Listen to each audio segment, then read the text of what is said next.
ಹಾಡಿದ ದೇವರೇ ಶತಮಾನದ ಸಂತರೇ, ಮನುಕುಲದ ಕೀರ್ತಿ ನೀವು ಮಹಾಮಹಿಮರೇ.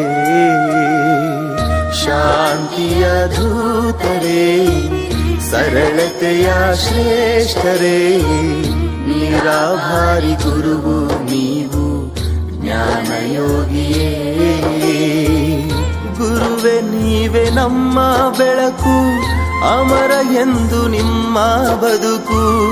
ಹೊರಟಿರ ದೇಹ ತ್ಯಜಿಸಿ ದೇವಲೋಕಕ್ಕೆ, ದಿವ್ಯಲೋಕಕ್ಕೆ, ದಿವ್ಯಲೋಕಕ್ಕೆ,